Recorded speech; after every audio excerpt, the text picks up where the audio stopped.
नमस्कार,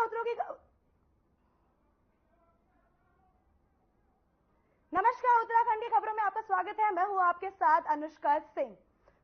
15 जून को कैची धाम में मेले का आयोजन किया जाएगा, जिसको लेकर नैनीताल पुलिस ने रूट प्लान जारी कर दिया है। 15 जून को और 14 जून को ट्रैफिक प्लान बदला गया है। 2 दिन भारी वाहनों के प्रवेश पर पाबंदी रहेगी, जबकि नैनीताल और कैची धाम के लिए शटल सेवा चलाई जाएगी। शटल सेवा के लिए विभिन्न पार्किंग स्थलों से 300 से अधिक शटल मैक्स और करीब 80 वर्षों का संचालन होगा।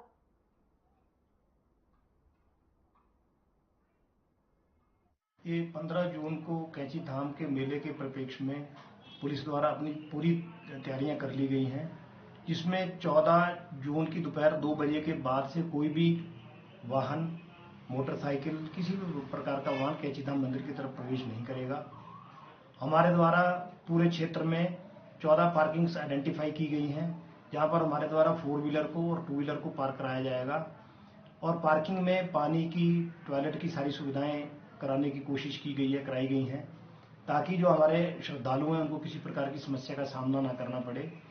और सभी श्रद्धालुओं से मेरा ये अनुरोध है कि जो नैनीताल पुलिस द्वारा पार्किंग बताई गई है, पार्किंग में अपने वाहन को पार्क करके और उसके बाद शटल सेवा का प्रयोग कर कैची धाम के दर्शन करें और आपकी यात्रा सुखद हो, मंगलमय हो, ऐसी हमारी नैनीताल पुलिस की कामना है, ऐसी मेरी कामना है। भारतीय किसान यूनियन के भानु गुट का राष्ट्रीय अधिवेशन इन दिनों हरिद्वार के चौधरी चरण सिंह घाट पर चल रहा है। राष्ट्रीय अधिवेशन में देश के कोने कोने से किसान नेता पहुंचे हैं। सम्मेलन को संबोधित करते हुए राष्ट्रीय अध्यक्ष भानु प्रताप सिंह ने कहा कि केंद्र सरकार ने किसानों को हाशिए पर रखा है, इसलिए इस बार के लोकसभा चुनाव में किसानों ने केंद्र सरकार को अभी केवल ट्रेलर दिखाया है और अगर इस बार भी केंद्र सरकार ने किसानों के ऋण माफ नहीं करे तो किसान अब पूरी फिल्म दिखा देंगे।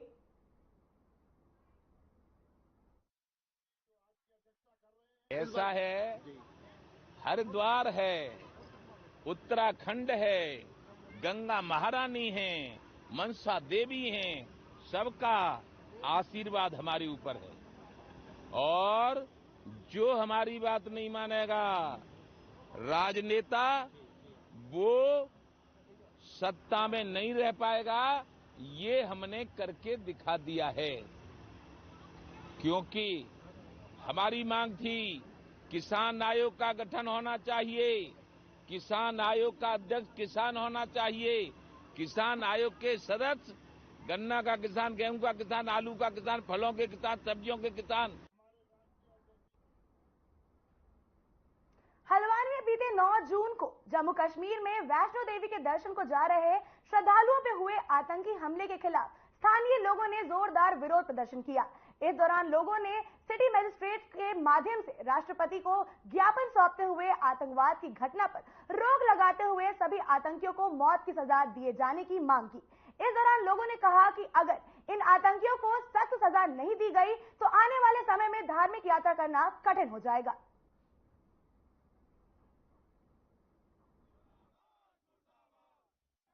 देखिए, बड़े दुर्भाग्य की बात है कि भारत भूमि में अब हिंदुओं की धार्मिक यात्राएं हैं, इस यात्राओं को भी करना इतना कठिन हो गया है। जैसा कि आप जानते हैं कि अभी पिछले जम्मू कश्मीर में श्रीनगर माता वैष्णो देवी के दर्शन करके जो शिव खोड़ी को दर्शन के लिए जा रहे थे श्रद्धालु, उनकी बस में इस्लामिक आतंकियों द्वारा हमला किया गया, गोलीबारी की गई, जिसके कारण 10 श्रद्धालु मृत्यु को प्राप्त हो गए और 33 श्रद्धालु हमारे जो हैं अभी घायल अवस्था में हॉस्पिटल में एडमिट हैं। तो ये बड़ा दुर्भाग्य की बात है। तो इसी संदर्भ में आज हम अपना एसडीएम साहब के माध्यम से महामहिम राष्ट्रपति को एक ज्ञापन भेज रहे हैं, जिसके माध्यम से हम उनको ये अवगत कराना चाहते हैं कि ये जो भी गतिविधियां हो रही हैं, इस गतिविधियों में जो भी इस्लामिक आतंकी हैं, केंद्र सरकार को एक सख्त आदेश करें कि इन इस्लामिक आतंकियों को चुन चुनकर गोलियों से भुना जाए।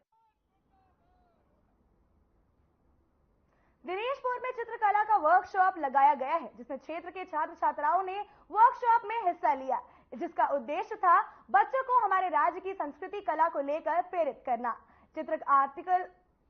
चित्रा आर्ट्स एकेडमी के एमडी दीपक घोष का कहना था कि हर बच्चे में पढ़ाई के साथ साथ कोई भी एक कला जरूर होनी चाहिए जो कि उन्हें जीवन में एक सफल व्यक्ति बनने का अवसर दे। इसी उद्देश्य के साथ वो बच्चों को चित्रकला और नृत्य कला सिखाने में जुटे हुए हैं।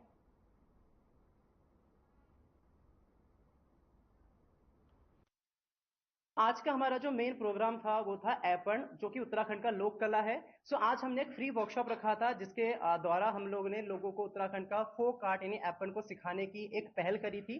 और इसके पीछे हमारा मेन मकसद यही था कि जो हमारे उत्तराखंड की संस्कृति, हमारे देश की संस्कृति है, वो धीरे धीरे लुप्त होता जा रहा है। आजकल के बच्चे आधुनिक जीवन में इतना व्यस्त हो गए हैं कि उनको कुछ नया सीखने के उनके पास समय नहीं है। तो एक मेरी तरफ से पहल था कि लोग आए और इस चीज को सीखें और हमारे देश की संस्कृति को किसी ना किसी तरीके से जिंदा रख पाए।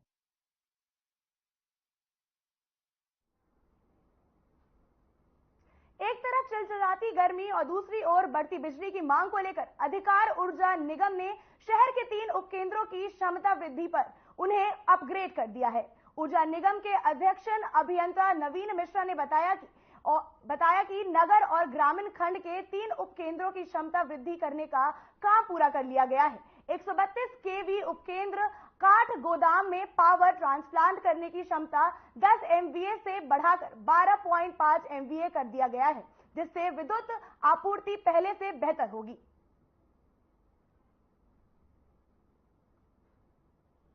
ये इस वर्ष जो है हमारे हल्द्वानी क्षेत्र में आप सभी ने संज्ञान लिया होगा कि अप्रत्याशित गर्मी पड़ी है। और अगर बिजली खपत की बात की जाए तो पिछले वर्ष मई के माह से इस वर्ष मई के माह को अगर कंपेयर करें तो लगभग 26% ऊर्जा खपत में बढ़ोतरी हुई है। और अगर इस वर्ष अप्रैल और इस वर्ष मई के माह में अगर कंपैरिजन करें तो 28% के लगभग कंजम्पशन में ग्रोथ हुआ। इतना अधिक कंजम्पशन में ग्रोथ होने के कारण क्या है कि हमारे ट्रांसफार्मर इत्यादि ओवरहीट हो जा रहे हैं और ट्रांसफार्मर जो है 70 degree centigrade temperature warning level है और 80 डिग्री सेंटीग्रेड में ट्रांसफार्मर ऑटो ट्रिप कर जाते हैं। तो ट्रांसफार्मर ऑयल का टेम्परेचर लिमिट से बियॉन्ड ना जाए, इसलिए हम लोग उसमें उसकी कूलिंग के लिए कूलर इत्यादि स्थापित कर रहे हैं। उत्तराखंड के मैदानी इलाके में बीते कई दिनों से पड़ रही भीषण गर्मी का सिलसिला आगे भी जारी रहने वाला है। मौसम विभाग की माने तो आने वाले 2 से 3 दिनों तक राजधानी देहरादून सहित आसपास के मैदानी इलाके में तापमान सामान्य से ऊपर रहने के आसार हैं। हालांकि 17 जून के बाद मौसम करवट बदल सकता है।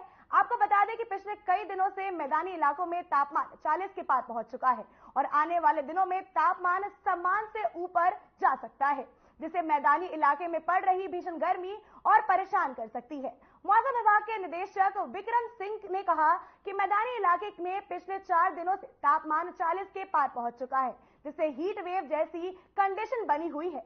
हालांकि आगे भी ऐसी स्थिति रहने का अनुमान है। इसके साथ ही पहाड़ी इलाके में आज छिटपुट बारिश देखने को मिल सकती है।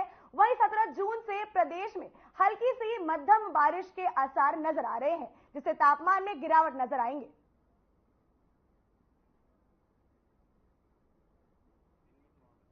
उत्तराखंड के लिए मौसम की बात करें और आप देख रहे हैं कि पिछले 11 तारीख से लेकर अभी 3 से 4 दिन हो गए, जिसमें कि जो कंटिन्यूस जो हीट वेव या सीवियर हीट वेव कंडीशंस है वो हमको प्रदेश में मिल रही है, अनेक जगहों तक में मिल रही है।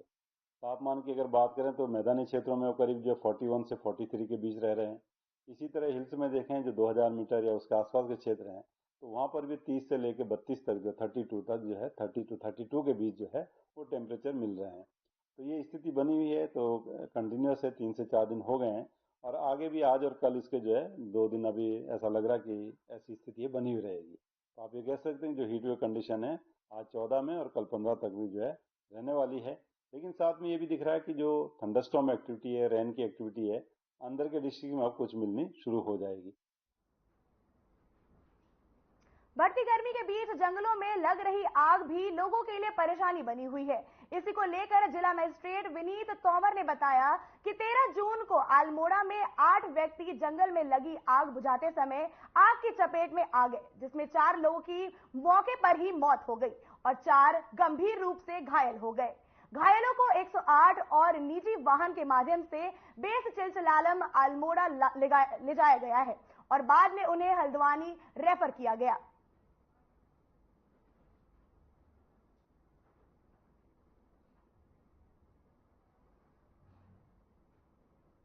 राजधानी देहरादून में में बढ़ती गर्मी के साथ साथ पानी की समस्या भी सामने आ रही है। नगर निगम के वार्ड नंबर 4 की स्थानीय जनता पानी की समस्या से परेशान है। इसको लेकर स्थानीय लोग उत्तराखंड जल संस्थान के दफ्तर पहुंचे हैं और उन्होंने प्रदर्शन कर अपनी नाराजगी जाहिर की। क्षेत्र की पूर्व पार्षद उर्मिला थापा ने नेतृत्व में लोगों ने पानी की समस्या को लेकर अधिशासी अभियंता को ज्ञापन सौंपा। उन्होंने कहा कि यदि हमारी समस्या का समाधान नहीं होता है तो हम कल से जल संस्थान में अनिश्चितकालीन धरने पर बैठेंगे। साथ ही जल संस्थान के अधिशासी अभियंता संजय सिंह ने बताया कि इस समय गर्मी ज्यादा हो रही है, जिसके कारण जल स्रोतों में पानी काफी कम हो गया है। जल संस्थान टैंकर के माध्यम से पानी पहुंचाने का काम कर रहा है। जब तक स्थानीय सम्मान नहीं हो जाती, लगातार टैंकरों से पानी की सप्लाई जारी रहेगी। पर ये सैनसाई में जो फिल्टर प्लांट है 15 mld कैपेसिटी का है वो, लेकिन आज के टाइम पे सोर्स में पानी कम हो जाने के कारण जो ऊपर शिखर फॉल मौसी फॉल से जो पानी आता है वो पानी कम हो जाने के कारण हमें 5 mld यानी 50 लाख लीटर पानी पर डे कम मिल रहा है। मात्र हमें 10 लाख लीटर पानी ही मिल रहा है, 10 mld पानी मिल पा रहा है, जिससे कि ये किशनपुर से ऊपर किशनपुर काट बंगला और साईं मंदिर वाला एरिया, इस एरिया में थोड़ा पानी की दिक्कत चल रही है। तो इस कमी को पूरा करने के लिए हमने ये सिस्टम बनाया कि हमने 1 टाइम सप्लाई की है। अभी तक 2 टाइम सप्लाई कर रहे थे हम सुबह शाम को, क्योंकि पानी कम हो चुका है। अब हम 1 टाइम सप्लाई कर रहे हैं। उससे हो क्या रहा है कि लास्ट के छोर पे पानी नहीं पहुंच पा रहा है, तो उसके लिए हम वहाँ पे टैंकरों द्वारा जलापूर्ति करते हैं। जहाँ दिक्कत आ रही है वहाँ हम टैंकर भेज रहे हैं वहाँ पे। हमने 15 दिन पहले पूरे शहर को लेके महाप्रबंधक जी के यहाँ सूर्यकांत दसमाना जी के नेतृत्व में किया था प्रदर्शन, लेकिन कोई हल नहीं निकला है। अभी मैं वार्ड नंबर 4 से निवर्तमान पार्षद भी हूँ और महानगर महिला अध्यक्ष भी हूँ। उसके नेतृत्व में हमने आज पूरा राजपुर में, जहाँ से कि पानी पूरी सप्लाई जा रही है, वहाँ जहाँ 4 मंजिल में पानी बगैर मोटर के चलता था, वहाँ आज 1 मंजिल में भी पानी नहीं आ रहा है। ग्राउंड फ्लोर में तक लोगों को पानी पीने के लिए नहीं है। ढाकपट्टी गांव, जहाँ की टंकियां ओवरफ्लो होके वॉल खराब हो जाया करते थे, और किशनपुर, कैनाल रोड, गब्बर सिंह बस्ती, काट बंगला बस्ती, जो कि पहाड़ में बिल्कुल चट्टान में 64 घर बसे हुए हैं।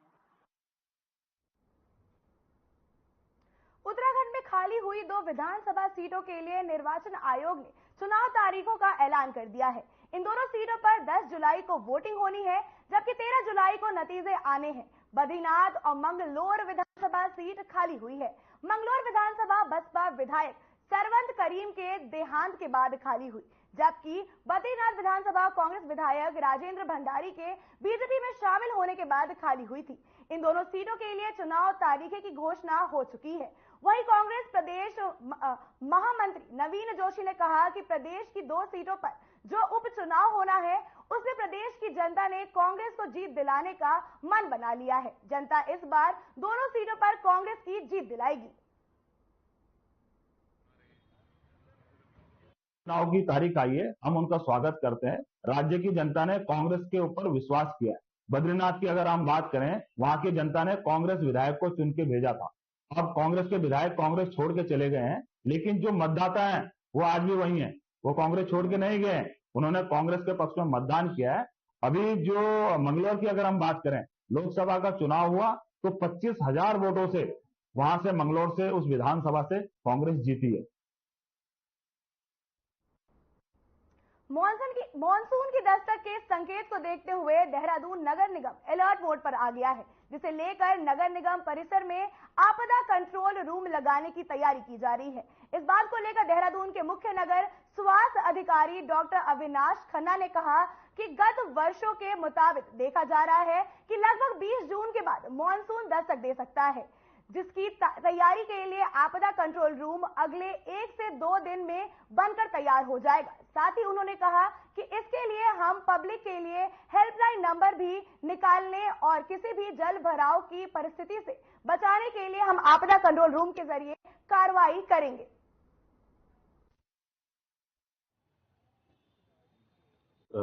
गत वर्षों की भांति जैसे देखा जा रहा है, लगभग 20 जून के आसपास के बाद जो है मॉनसून दस्तक दे सकता है, जिसकी पूर्व तैयारी हेतु जो है ऑलरेडी हम लोग नगर निगम स्तर से आपदा कंट्रोल रूम का सेटअप हम लोग कर रहे हैं, और ये अगले 1 आध दिन में हमारा एक्टिव हो जाएगा, जिसमें हम लोग जो है पब्लिक आम जनता के लिए जो है हेल्पलाइन नंबर भी निकालेंगे और किसी भी जल भराव की परिस्थिति से बचने के लिए जो है वो आपदा कंट्रोल रूम के थ्रू जो है हम लोग कार्रवाई करेंगे।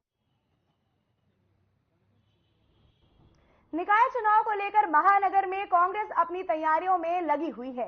कांग्रेस के महानगर अध्यक्ष डॉक्टर जसविंदर सिंह गोगी ने बताया कि हमारी तैयारी पूरी है, इसके अलावा आवेदन भी आ चुके हैं।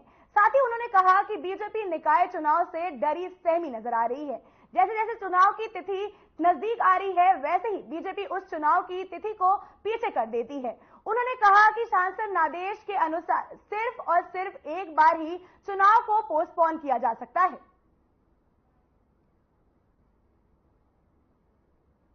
वाले हैं उसको लेकर जो है कांग्रेस महानगर की क्या तैयारियां चल रही हैं? देखिए, हमारी तैयारी पूरी है। हमारे पे आवेदन भी आ गए हैं। हम लोग तो पिछले 1 साल से तैयारी कर रहे हैं। भाजपा ही डरी हुई है कि समय समय पर जैसे चुनाव की तिथि आने की उम्मीद होती है उसे पीछे कर देती है।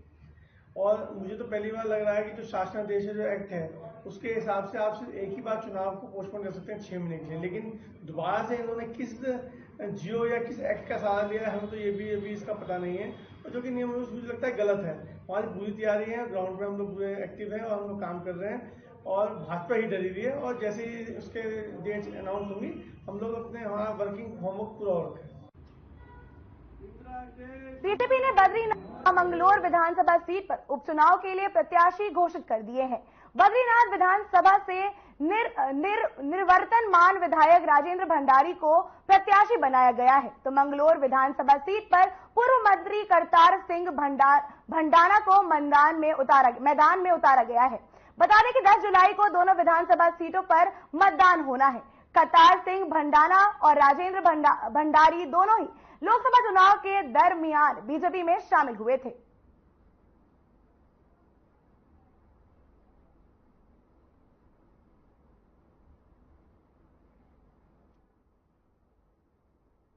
देहरादून में परिवार से बिछड़ते लोगों के मामले को लेकर पुलिस में अभियान चलाया गया है, जिसे ऑपरेशन स्माइल कहा गया है। इस बात पर देहरादून के एसपी सिटी प्रमोद कुमार ने बताया कि प्रदेश भर में हर वर्ष चलाए जाने वाले इस अभियान के तहत बालक, बालिका और परिवार के सदस्यों की तलाश की जाती है। साथ ही उन्होंने बताया कि देहरादून जनपद में इसमें 4 टीमें गठित की गई है और एक टेक्निकल टीम एसओजी की ओर से एक विधिक टीम भी साथ में होती है, जिसमें ऑब्जर्वेशन, इन्फोर्समेंट और अवेयरनेस के 3 चरणों में काम होता है। इनमें सर्च अभियान के साथ ही लोगों में जागरूकता भी अभियान करने का विभिन्न मामलों में फैलाई जाती है। ये प्रत्येक वर्ष जो है हम लोग ऑपरेशन स्माइल जो है वो हमारा चलाया जाता है और हमारे राज्य के समस्त जनपदों में चलाया जाता है। और जैसे कि हमारा देहरादून जनपद है तो इसमें इसके अंतर्गत जो हमारे बालक हैं, बालिकाएं हैं, महिला हैं, पुरुष जो उनके गुमशुदा होते हैं उसमें जो पंजीकृत भी हैं, अपंजीकृत भी रहते हैं, तो उनकी छानबीन की जाती है और उनको जो है इस वृहद अभियान के तहत जो है उनकी खोजबीन एक वृहद स्तर पर की जाती है। जसपुर में भारतीय किसान यूनियन के प्रदेश वरिष्ठ उपाध्यक्ष प्रेम सिंह सहोता की प्रदेश स्तरीय खास पंचायत में हरिद्वार में आयोजित किसान महाकुंभ को सफल बनाने के लिए रणनीति तैयार की गई है।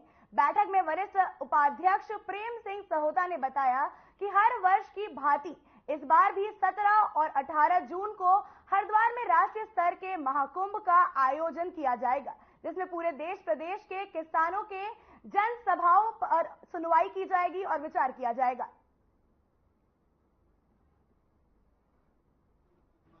सबसे पहले तो बाजपुर का मेन मुद्दा है, यहाँ पर 20 गांवों की 5838 एकड़ जमीन पर सरकार ने रोक लगा रखी है। ना किसान को बेच सकते हैं, ना कहीं लोन ले सकते हैं और करीब 4 महीने होने को है, 4 महीने से ऊपर हो गया है। वो किसान धरने में बैठे हैं, उसका अभी तक उसका कोई समाधान निकला। सबसे पहले उसका समाधान होना चाहिए, उन किसानों को उनका उस पर लगी रोक हटनी चाहिए। सेकेंड, पतरामपुर में 290 की आड़ में 227 खसरा नंबर 287 में जो काबिल थे किसान, उनके आशियाने ढा दिए गए, उनकी दुकानें ढा दी गई। 17-18 लाल कोठी हरिद्वार में महापंचायत महाकुंभ के नाम से जाना जाता है, जो हर साल होता है। ये 35-36 साल से लगातार, ये जब से किसान यूनियन का गठन हुआ है टिकैत का, जब से ये महापंचायत वहाँ पर होती है, पूरे देश के किसान वहाँ पर आते हैं और वहाँ जो मुद्दे राष्ट्र के होते हैं, किसानों की समस्या होती हैं, उन पर चिंतन मंथन होता है। वो चिंतन शिविर चलते हैं वहाँ पर, मीटिंगों का दौर चलता है और जो स्टेटों के मुद्दे होते हैं, वो स्टेटों के मुद्दे वहाँ पर जो समस्या है हो जाती हैं। इसलिए आज यहाँ जसपुर के हमारे पूरे उधम सिंह नगर से हमने पूरे प्रदेश के मुद्दे यहाँ पर लेकर जो हमने पूरी मीटिंग यहाँ बुलाई है, ये हम महापंचायत में मुद्दे प्रदेश के भी रखेंगे। हमारी ब्लॉक की पंचायत हुई है प्रेमचंद चौथा जिसके घर, हमारी महापंचायत है हरिद्वार में 16, 17, 18, वहाँ ये सभी मुद्दों पर चर्चा हुई है। यहाँ विस्तार से मुद्दे जो हमारे लोकल मुद्दे हैं वो हमने रखने हैं वहाँ। एक तो हमारा जैसे जो जी ने पहले बताई दिया है, एक हमारा मुद्दा है किसान जो है उसको 5,000 रुपये प्रति माह पेंशन मिलनी चाहिए। हर एक किसान मेहनत करता है, पूरा देश को अन्न खिलाता है, उसको कुछ नहीं मिलता, बुढ़ापे में उसका कोई सहारा नहीं होता, तो इसलिए किसान को 5,000 पर मंथ किसान सरकार परमिशन। इस बुलेटिन में इतना ही। नमस्कार।